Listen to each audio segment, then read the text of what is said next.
Hello and welcome to Wolfman Gaming. This is my Callisto Protocol Maximum Security walkthrough.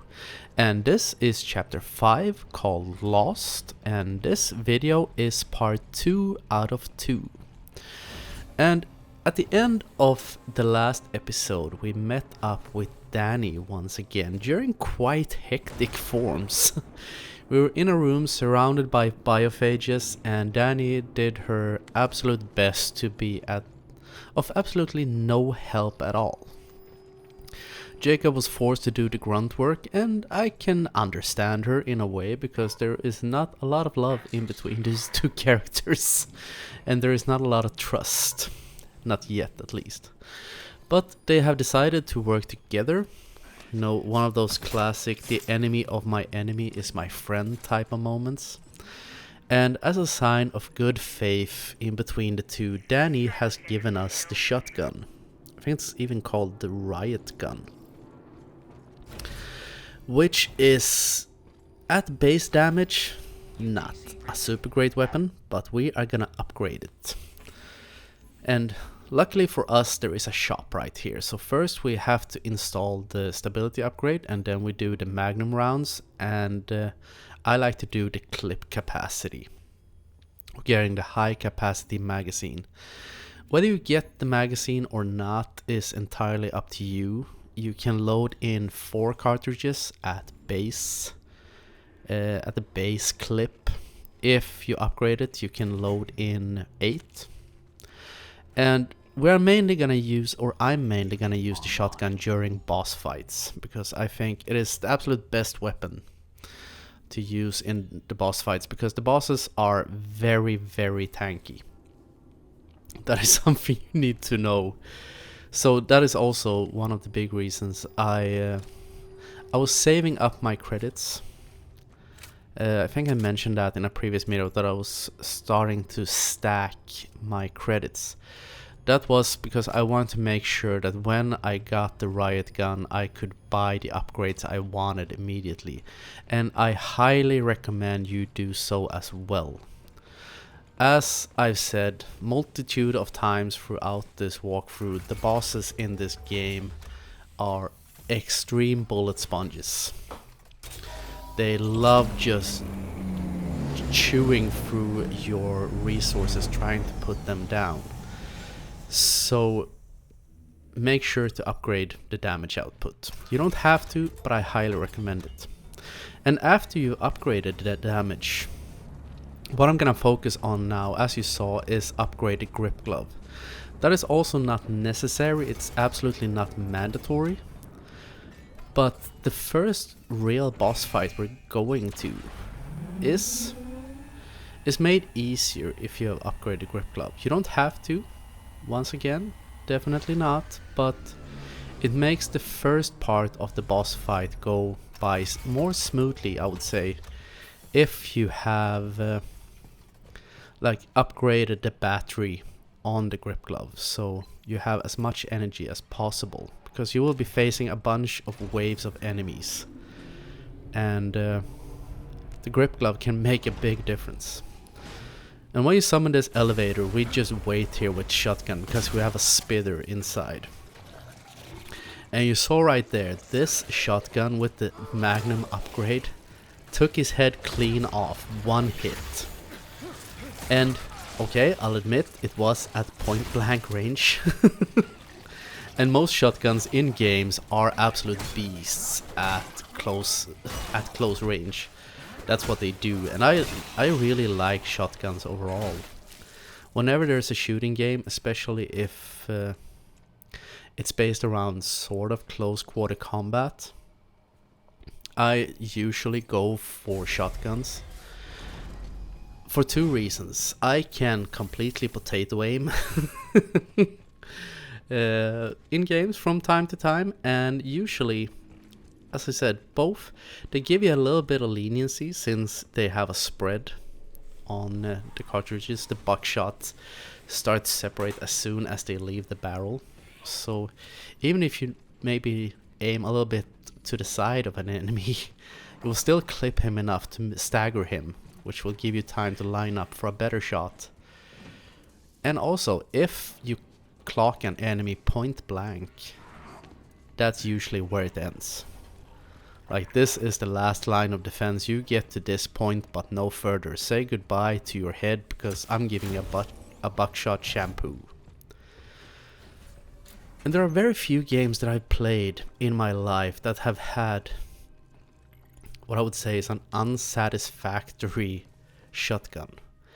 One example that really stands out in my memory, I think I mentioned this in a video sometime throughout my YouTube career, for a lack of a better word, because I'm getting close to having made 600 videos, so I probably have mentioned this before, but either way, there was a game series called Fear.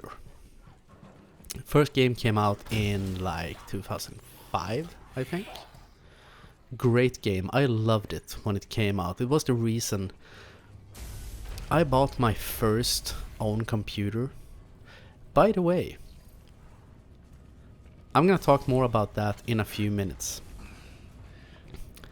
First, this is a bit like the shoe, where you did the gauntlet against the enemies with all the spinning environmental hazards.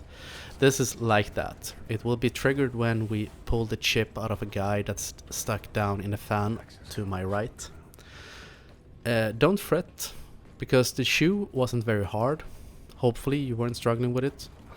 And this is even easier, because this is not as intense. So we're just gonna pull the chip out of this guy's neck, and that will unwedge him. So that starts spinning, and a bunch of biophages will spawn in. So I'm gonna run over to this corner. And I talked about in that video that you can like pull enemies into spinning objects, like I did there. That is a great thing to do if you get the chance to like pick up an enemy when you're slightly behind it. Do it, because pulling them towards you and then throwing them away will cost more grip energy. So the less you consume, the better. And at this point, if you have upgraded, I think that crawler even committed suicide. You saw that? I think I think he got too close to the spinner and got caught. I'm not entirely sure. I think since these spinners aren't shielded, you can actually walk into them, I think, and get caught and die. So make sure to steer clear of them. And as you can see, that's the end of the fight. All the enemies are dead. And that was easy, wasn't it? Just camp out in that corner. If you're struggling, there is even an explosive canister wedged in there, so you can pick that up and throw at enemies if they're causing you grief. And I think the only drawback of throwing enemies into those spinning things or cogwheels or whatever is that sometimes it will do such a number on them, so there is only just like a little pool of blood remaining, so there's not enough corpse for you to stomp and credits for you to swipe afterwards, or ammo or medkit or whatever, which is a bit sad, but it's a balancing act. And from now on, I usually keep 2 medkits in my inventory. Since I think I mentioned this in part 1 of chapter 5, that now we have a health bar that's twice as big. And it still seems like you take a lot of damage when you get hit. In my experience, you do. So I like to keep 2 medkits just so I have a bigger chance of filling up my entire health bar in case I get clocked. But also, even though we have 12 inventory slots, inventory management is still a factor at this point. Because since we are in the back half of the game, there are more enemies and there will be a lot of pickups if you're staying true to yourself and how these this game works and stomp every corpse and make sure to get the good stuff. And also here, since we have a store behind us, I'm actually gonna backtrack and sell off some stuff. You will not see that, you will just see a bit of an odd transition. Because when you walk into this airlock, the door will lock behind you and it will fumigate or whatever it does, and the second door will open. If you want to backtrack, just step outside and go back inside. That will make it lock down again, fumigate a second time, or pressurize or whatever. And then you can run back to the store, which I'm gonna do, but you will only see me run out and back in again. So there will be a little transition right around here, I think. Yep. And I didn't buy anything. I just sold off whatever and everything I could. Because now we're getting into a courtyard where there are a lot of frozen biophages, but not all of them are dead. So we're gonna use our trusty grip glove to find out which ones are just trying to trap us. And this is very easy. Just make sure, stay back, pull them towards you and mow them down one after the other. And I do a very stupid mistake. That was a mistake, by the way, holding him. I would say actually just pick an enemy up, immediately drop them. So you manage your grip power as best you can, so you don't waste energy unnecessarily, because there are quite a few enemies out here. And I think I have a grip battery in my inventory, but it's a shame to waste them. So just lift them up enough to like activate them and immediately drop them and let them run to you. Let them line up for slaughter. That's what I say. But you will see at the end of this courtyard, when Danny shows up to pick us up, I make a really stupid mistake and take damage for it. So do not repeat my mess ups. And the only sad thing about all these biophages out here that are frozen, the only ones that drop loot are the ones that are still alive. Because if, which is a bit sad, because if, let's say that all these corpses could be smashed, and say half of them would drop ammo, or health, or credits, you would be you would be like Ebenezer Scrooge at the time you get out of this courtyard, because you could just like run back and forth in between this place and the store and just rack up money and max out all your things. And that is the thing, you cannot upgrade everything in one playthrough.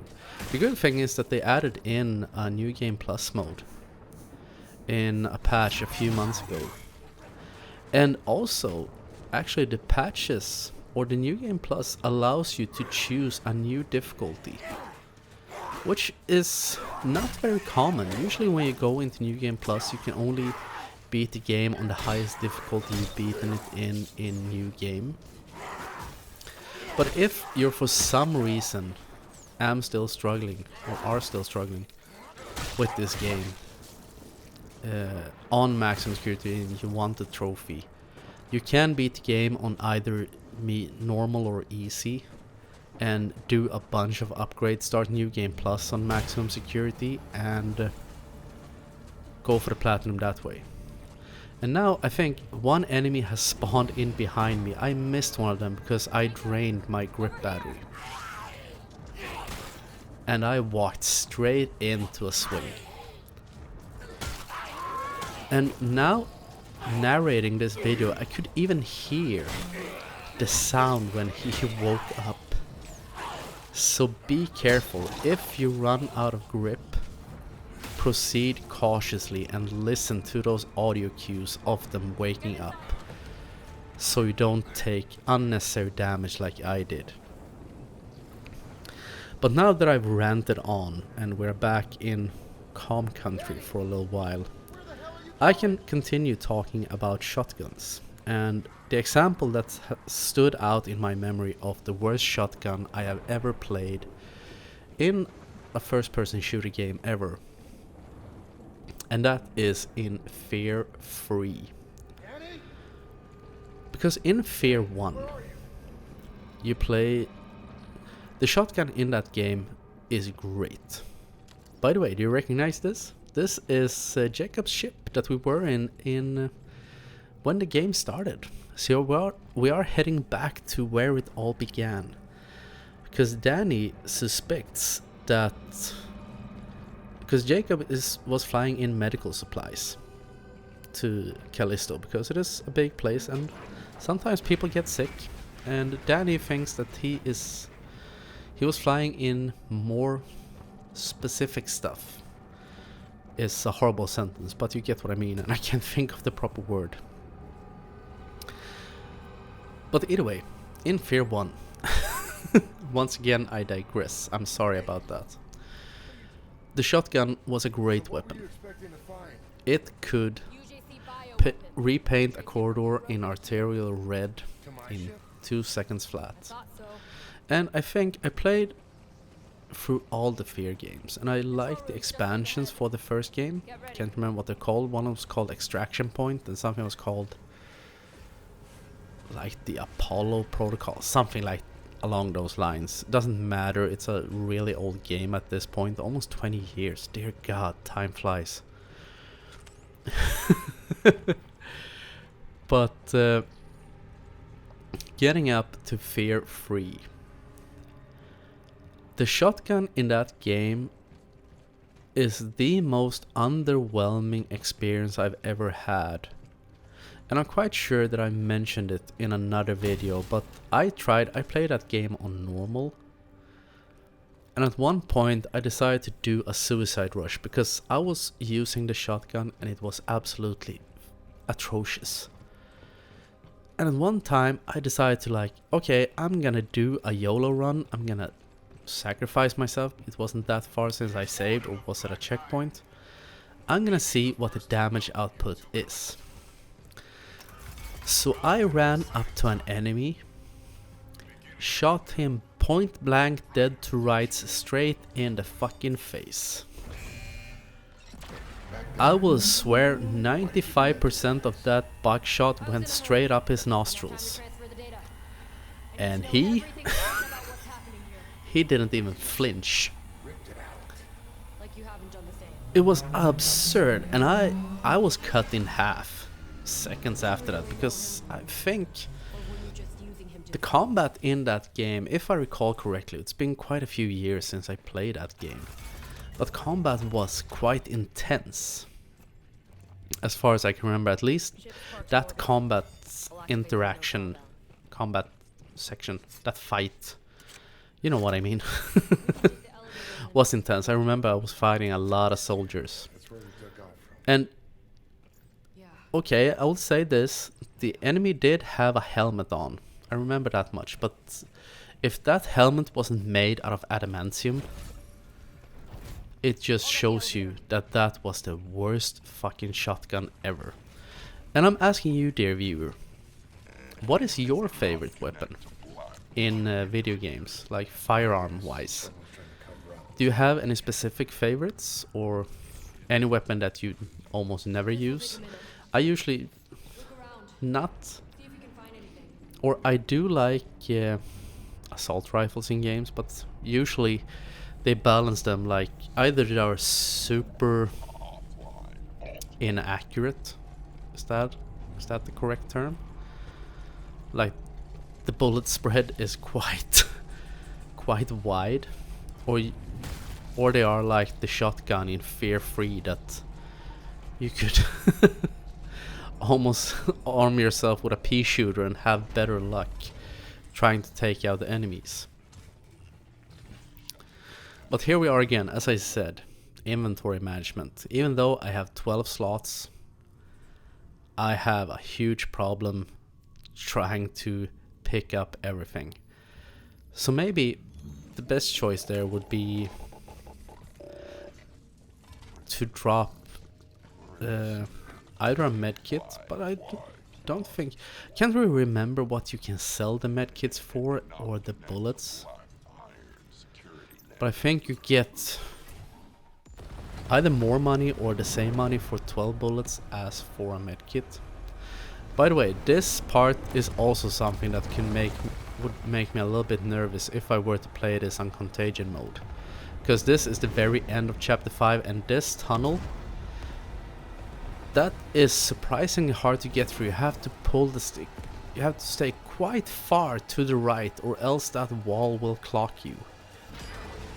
And if you miss this first pole, just mash the square button or A if you're playing this on Xbox, because you will get more opportunities to like hold or grab onto one of those and fly in or shoot in or whatever. But either way, that's the end of this video, and as always I want to thank you so very much for watching, and I will see you again in my next video. So until next time, this is the Wolfman signing off.